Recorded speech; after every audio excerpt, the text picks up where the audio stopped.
Pope Francis has pleaded for forgiveness for the sins and failings of the Church and its members implicated in the 1994 Rwanda genocide that killed about 800,000 people. The pontiff conveyed his profound sadness, and that of the Holy See and of the Church, for the genocide against the Tutsi, the Vatican said in a statement following a meeting on Monday between Francis and Rwandan President Paul Kagame.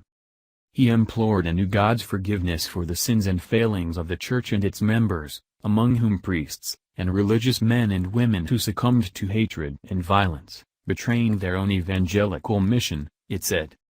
A number of churches became scenes of mass killings during the 100-day rampage, as Hutu militiamen found people seeking refuge there, sometimes turned over by priests, with no way out. Francis' pardon plea followed a request from Rwanda in November for the Vatican to apologize for the Church's role in the massacres. Since the genocide, whose victims were mostly from the Tutsi minority, the Catholic Church has been accused of being close to the Hutu government in power in 1994.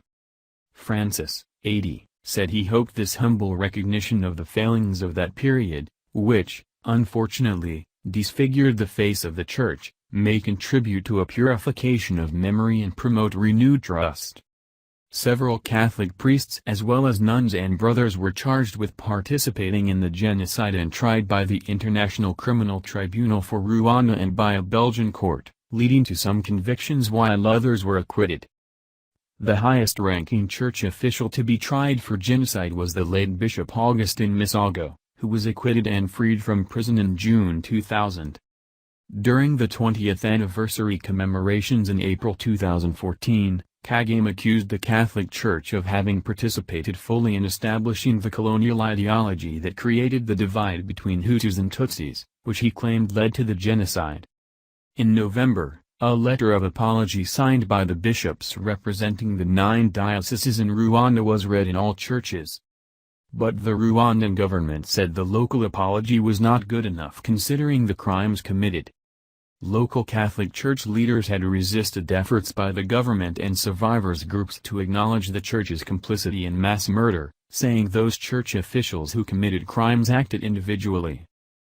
About half of Rwandans are Catholic, but since the genocide many have turned to Pentecostal churches. On Monday, the Rwandan government called Francis' meeting with Kagame a positive step forward.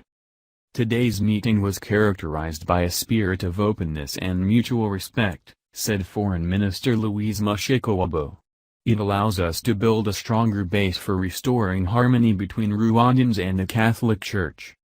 However, Mushikiwabo repeated charges that even before 1994, Catholic institutions helped divide Rwandans and laid the intellectual foundation for genocide ideology.